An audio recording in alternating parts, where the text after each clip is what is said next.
takedown in Roslindale. Police say officers opened fire on a suspect armed with a knife. Sources tell us he may have been connected to ISIS. Now, police across New England are looking into who the suspect talked to days before the shooting. And witnesses are talking about the moments that led up to the shots. Something about his facial expression, I kept walking. The night team has big story coverage. And that's not all. Dick Donahue likely the victim of friendly fire, but investigators say we may never know for sure. Plus, the storm is winding down after some big rainfall totals. Will we see more wet weather this week? And Roger Goodell getting the final say on Tom Brady's Deflategate appeal. The NFL commissioner not backing down. 7 News at 5 starts now. Tonight on 7. Shots fired outside a busy pharmacy. It's scary, very scary. A suspect under federal surveillance, shot and killed. They do what they were trained to do, and unfortunately, they had to take a life. Did he have ties to ISIS? We have big story coverage of the deadly shooting. And we do continue to follow that breaking news. First at 5, Boston police and the FBI shoot and kill a man under surveillance by the Joint Terrorism Task Force. Police say the man charged at them with a knife like that, a military-style knife. Boston police and the FBI were following this man because of that possible link with ISIS. They say he may have been planning an attack today. The aftermath of the shooting caught on camera by a witness. You can see officers there surrounding the man on the ground. A second picture shows him on a stretcher being placed right into an ambulance. We do have a team of reporters covering this big breaking story. Let's get started with 7 Steve Cooper. He's right outside Boston Police headquarters. So give us all the background and where things are right now, Steve.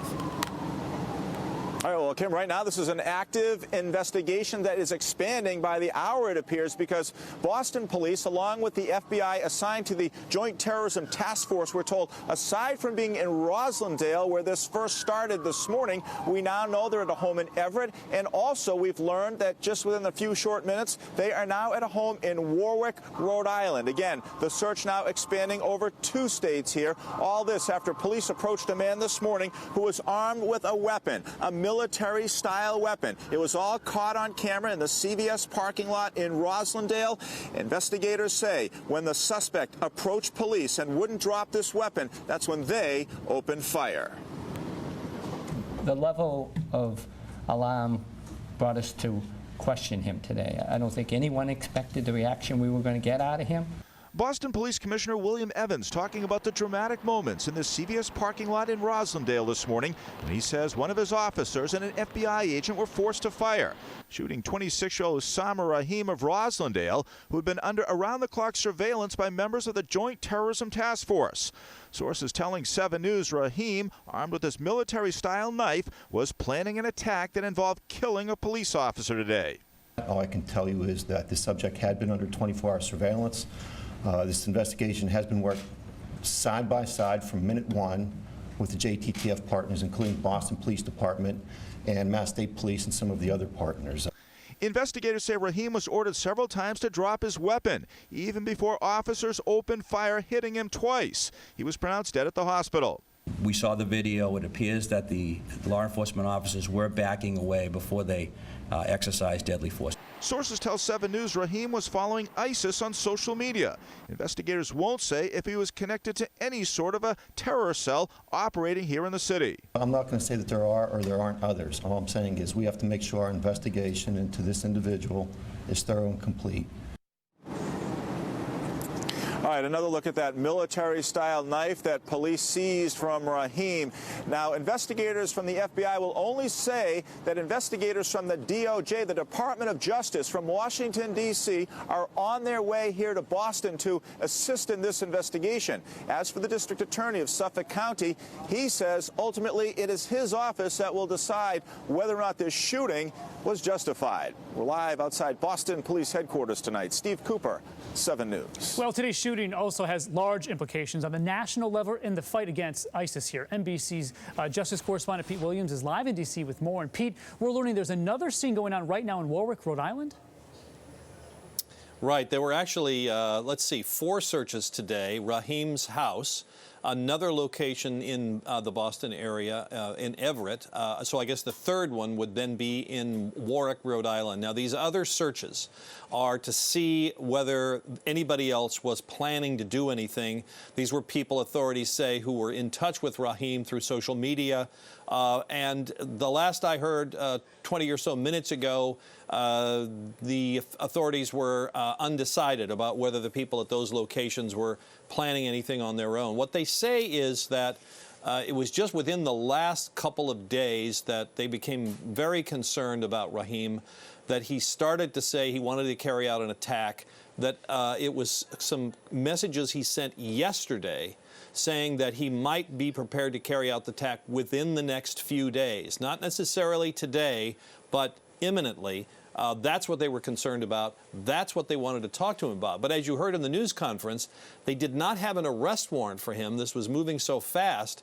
They simply wanted to, in essence, confront him, question him, and they say that's when he pulled the knife. Thank you so much, Pete Williams, our justice correspondent for NBC News there in Washington, D.C. with the very latest on this investigation. As he was talking about, their sources are telling 7 News that Usama Rahim was radicalized by ISIS. We are learning more about the way that that terror group has been recruiting followers online. For that, let's go to 7's Cheryl Fiandaca. She has some information and is at our breaking news desk. What do you know, Cheryl? Well, Kim, sources say the suspect was radicalized online with ISIS propaganda. Now, they have a big social media campaign out there and plan to carry out the deadly attack on a police officer. That attack, my sources say, was planned for today. Allegedly inspired by these highly produced ISIS videos and social media messages, police say 26-year-old Usama Rahim was under 24-hour surveillance. This morning, the Joint Terrorism Task Force confronted Rahim after learning, sources say, that he planned to attack a police officer today. Sources say the agents moved in before he could carry out his deadly threat to kill a police officer. Over the past several months, ISIS has been ramping up its messages on social media, calling for attacks using whatever weapons are at hand, including guns and knives. Rahim was shot and killed by police after they say he refused to drop a military-style knife. Sources say Rahim had been under surveillance for weeks, and the Joint Terrorism Task Force confronted him after discovering he planned to act on his plan today. ISIS recently used social media messaging to specifically direct its followers and sympathizers to attack police and law enforcement agents in the U.S. and abroad. In fact, recently, U.S. military bases were put on high alert.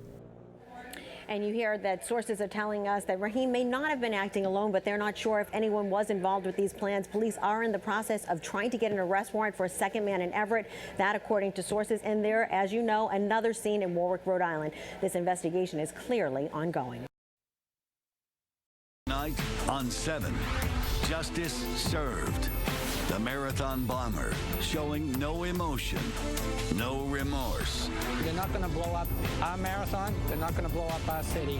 Survivors ready to finally move forward. I have to watch my 2 sons put a leg on every day. After months of testimony, he'll pay the ultimate price. His justice now. He wanted to go to hell, and he's going to get there early. Johar Tsarnaev sentenced to death. A live look on Boylston Street tonight. More than 2 years after those explosions rocked the finish line, the surviving bomber learns his fate. And his fate is death. Jurors taking 14.5 hours to sentence Johar Tsarnaev, and tonight his 4 victims are remembered. Lindsay Liu, 8-year-old Martin Richard, Crystal Campbell, and MIT police officer Sean Collier. Our coverage of the jury's verdict begins tonight with Dan Housley live outside the federal courthouse.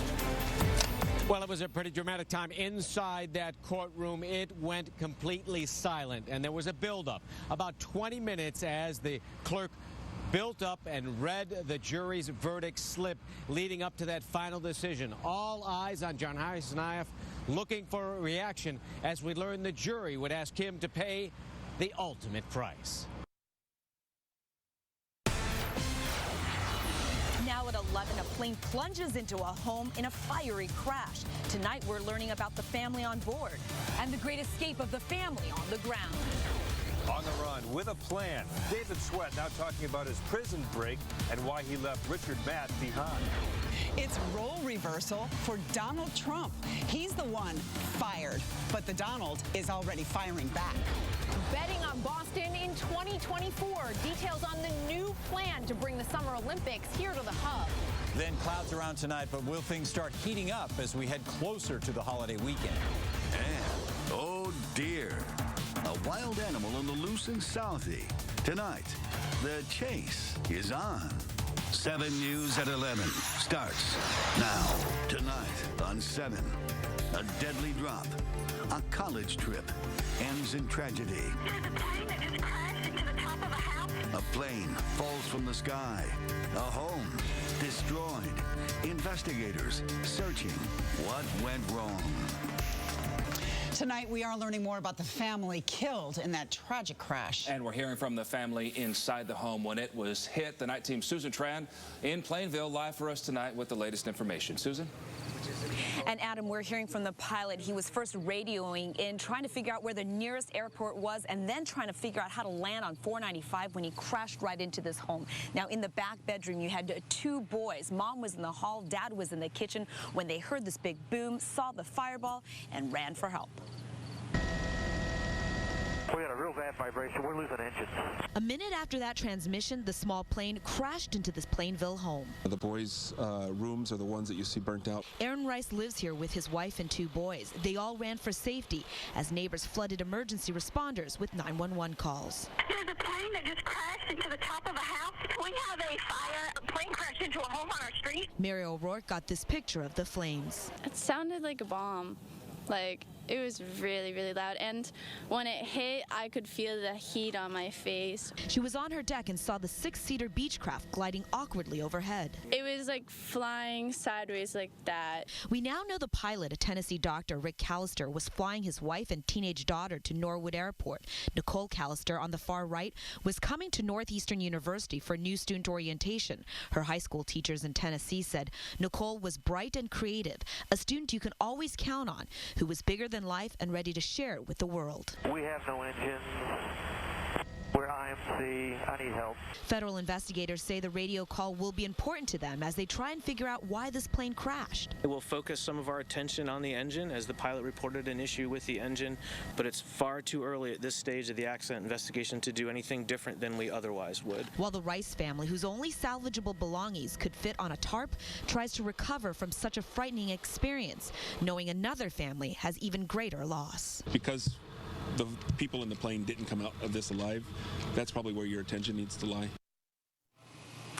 And now the neighbors have set up a GoFundMe page for this family for their just very essentials because they have so little with them right now. And what we know is that the federal investigators are set to be here for the next couple of days and should have that preliminary report done within 2 weeks. We're live in Plainville tonight. Susan Tran, 7 News 19. Well, we've learned that the family killed in the crash is from Tennessee, well known and much loved. The 19's Elizabeth Noreka in our newsroom with reaction from colleagues and friends. Kim, it's clear the Callisters touched a lot of lives, both personally and professionally. And today, colleagues, friends, and family are mourning this terrible loss. We are devastated. We loved Betty, his wife. We grew up with his children. We knew all about their children, and we knew about this trip ahead of time, and we were excited for this trip. Neil Johns worked with Dr. Joseph Rick Callister at the Star Regional Hospital in Athens, Tennessee. For 14 years, Dr. Callister worked as an ER physician and director. When he wasn't taking care of others, he was taking care of his family. Based on the information I've received, I know that he did everything he could to save his family. His friends say Dr. Callister was an experienced licensed pilot who at one point flew F-15s in the Air Force. Sunday's crash left everyone who knew him shocked. We feel a real loss with his departure, and we're saddened by that, but I feel strong in my conviction that, he wouldn't want us to be moping around. A family just days ago planning for the future. And now their friends and loved ones having to say goodbye at their funerals. He's left an imprint on our heart everywhere. He was not just a great doctor, he was a fabulous friend. Dr. Callister also helped people outside of the medical field. He spent time as a reserve deputy in his community. No word yet on when the family's funerals will take place. In the newsroom, Elizabeth Noreka, 7 News 19. A Also from the night team, we're learning more about a convicted killer's escape plan. David Sweat talking to police about what he did after he broke out of jail in New York. He reportedly says that he and Richard Matt were going to head down to Mexico, but it never happened because a prison employee accused of helping them got cold feet. The night team's Jonathan Hall live in Albany, New York, where Sweat is still in the hospital tonight. John? Adam, he was shot twice in the torso, but it's looking like David Sweat will live. Doctors have upgraded him here at the hospital from critical to serious condition. It's not looking like he's going to require any surgeries. For police, that's very good news because they want information from him. Bloodied and defeated, former fugitive David Sweat planned to head south, not north. So says New York's governor in a radio interview. Apparently, the original plan was for both Matt and Sweat to go to Mexico. Sweat was airlifted to a trauma center here in Albany Sunday. His condition improving. He's telling investigators bits of information. He confirms prison seamstress Joyce Mitchell, who had helped smuggle tools to Sweat and his friend Richard Matt before the June 6th prison break, was supposed to give them a ride after yet another murder. They would kill Mitchell's husband and then get in the car and drive to Mexico on the theory that Mitchell was in love with one or both of them. And then they would go live happily ever after, which is a fairy tale that I wasn't read as a child. But Mitchell got nervous and backed out. The plan fell apart. So Sweat says he and Matt improvised and decided to try to get to Canada. Some teenagers believe they saw Sweat shortly before he was shot Sunday. He just said that he needed a ride in like a very weak voice. Sweat tells police he was alone for the last 5 days of the manhunt. He dumped Richard Matt, who had spent his last night alive in this dingy trailer, and they went their separate ways. So Sweat and Matt were miles apart when a federal agent shot Matt dead. Sweat felt that Matt was slowing him down, as a matter of fact. Police found bloody socks indicating that Matt had terrible blisters on his feet. Of course, he was 14 years older, and he was sick during his time on the run, at least at the end of it. As for Sweat, he's going to be here at this hospital at least a few more days. Reporting live tonight in Albany, New York, Jonathan Hall, 7 News. Now at 11, breaking news. A fan hit in the stands at Fenway Park. Tonight, she's been rushed to the hospital. And police say her injuries are life-threatening. Also tonight, changing his tune, a religious leader speaking out on the terror takedown as family gathers for Usama Rahim's funeral. Paying the price. 2 of Johar Tsarnaev's friends learned their fate, but only one is filing an appeal. Lots of sunshine today, but there are 2 weather systems on the way. Will we see any wet weather this weekend? Up in flames. A day at work takes a dangerous turn after a gas blast in Lowell. And prom picture problems have these girls rallying against online critics. Tonight, how these high school students are fighting back. 7 News at 11 starts now. First at 11, we're following breaking news. A fan hit by a broken bat at Fenway Park. That woman is in the hospital right now with life-threatening injuries. Just a scary scene in the stands tonight. Good evening, I'm Kim Casey. And I'm Elizabeth Norica in for Adam Williams. Let's get right out to Fenway now. The night team's Anthony Miller has all the breaking details.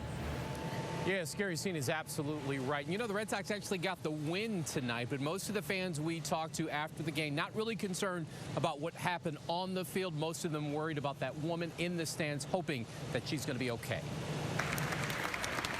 Fear at Fenway after a woman is taken away by stretcher after being hit by a broken bat during the Red Sox game against the Oakland A's.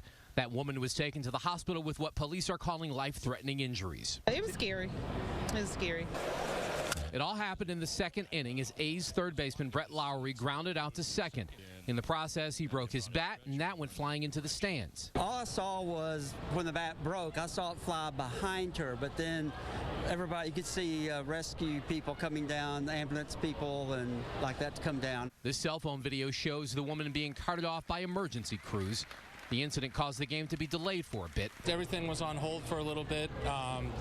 Looked like the EMTs and everyone got there really, really quick and got her on the stretcher and got her out of there. You knew it was bad because they would have not stopped the game if it wasn't bad. Fans hoping for a speedy recovery. I hope she's okay. That's terrible. You always feel terrible when something like that happens. Again, most of the fans hoping the same thing, hoping that she will be okay. Once again, police here in Boston saying that she has what they're describing as life-threatening injuries. That's the latest live here at Fenway Park. Anthony Miller, 7 News 19. Anthony, thank you. And after the game, Sox players and manager John Farrell spoke about the tragic accident. Let's go to the night team's Alex Cordry there in the newsroom with that reaction. What a night. Yeah, Kim, reaction just pouring in after that fan was hit by a broken bat at Fenway Park. Now, it's not uncommon for a foul ball to keep fans on their toes. There are even signs at some seats reminding fans to pay extra close attention to the game, but an injury like this is pretty rare. After the game, it was the first thing that manager John Farrell talked about. First and foremost, our thoughts and concern and certainly our prayers go out to the woman that was struck with the bat, her and her family. We don't have anything further than that, other than, obviously was taken out of the ballpark. But, a scary moment, certainly. And like I said, our concern is with her and her family. It's definitely scary. It's scary for anybody. I mean, again, I just go home and pray and hopefully everything's okay. And even more, several players saying they're keeping the fan in their thoughts tonight. In the newsroom, Alex Cordry, 7 News 19.